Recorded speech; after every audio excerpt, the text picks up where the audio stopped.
አቢሲኒያ ባንክ ከ2500 በላይ ሰራተኞችን ሊቀንስ መሆኑን እና ለዚህም ሲባል በርካታ ሰዎችን ወደ ጊዜያዊ የሰራተኛ መዝገብ ውስጥ ያስገባ መሆኑን የሚገልጹ ጥቆማዎች ለተለያዩ ሚዲያዎች ደርሰዋል። የባንኩ አመራሮችም ካለፈው ወር ጀምሮ ስብሰባ ላይ እንደነበሩ የታወቀ ሲሆን አሁን ላይ ለሁሉም ቅርንጫፎች እያንዳንዳቸው ቅርንጫፎች ቢያንስ 3 ሰራተኛ እንዲቀንሱ እንደታዘዙ አንዳንድ የባንኩ ሰራተኞች መረጃ አውጥተዋል። ሁሉ ነገራችንን መስዋዕት አድርገን በብዙ ደንበኞች ዘንድ ተወዳጅ ያደረግነው ባንካችን፣ በቢሊዮን ብሮች እንዲያተርፍ ያደረግነው ባንካችን ምንም ሳናስብ ድንገት ያለምንም በቂ ምክንያት ሰው ሊቀነስ እንደሆነ በግልጽ ተነግሮናል ያሉ አንዳንድ የባንኩ ሰራተኞች ናቸው። ሁሉ ነገራችንን መስዋዕት አድርገን በብዙ ደንበኞች ዘንድ ተወዳጅ ያደረግነው ባንካችን፣ በቢሊዮን ብሮች እንዲያተርፍ ያደረግነው ባንካችን ምንም ሳናስብ ድንገት ያለምንም በቂ ምክንያት ሰው ሊቀንስ እንደሆነ በግልጽ ተነግሮናል ይላሉ አንዳንድ የባንኩ ሰራተኞች። አሁን በደመነፍስ ነው ስራ እየገባን ያለ ነው እያሉ ነው።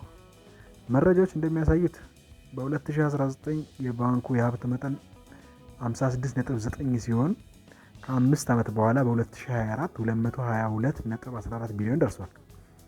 በተጨማሪም በተቀማጭ ገንዘብ መጠን ረገድ በ2019 32 ቢሊዮን የነበረ ሲሆን በ2024 5 ዓመቱ ስትራቴጂ ዓመቱ ሲጠናቀቅ 192 ቢሊዮን ደርሷል። በትርፍ መጠን አንጻርም በ2019 1 ቢሊዮን ብር አካባቢ የነበረ ሲሆን ትርፉ በ2024 ግን 5.83 ቢሊዮን ከፍ ብሏል።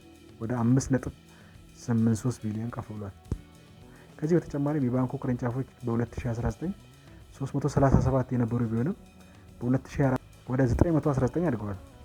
እንዲሁም የደንበኞች ቁጥር በ2019 1.3 ሚሊዮን የነበረ ቢሆንም በከፍተኛ ሁኔታ በ5 ዓመት ውስጥ በመጨመር ወደ 13 ሚሊዮን ደርሷል።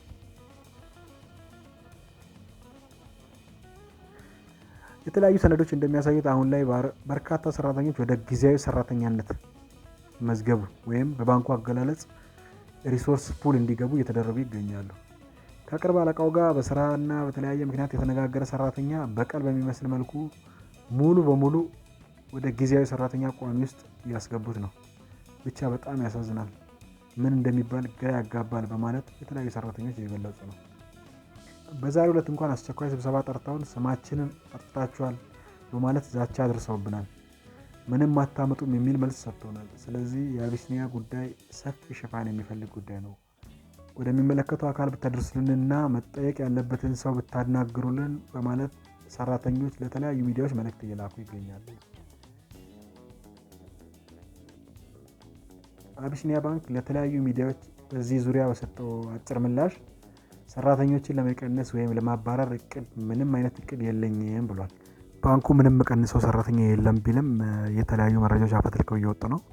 ደብዳቤዎቹ እንደሚያሳዩትም በጊዜያዊነት ብዙዎችን ለመቀነስ እንዳሰበ የሚባለውም ነገር እውነት እንደሆነ ነው።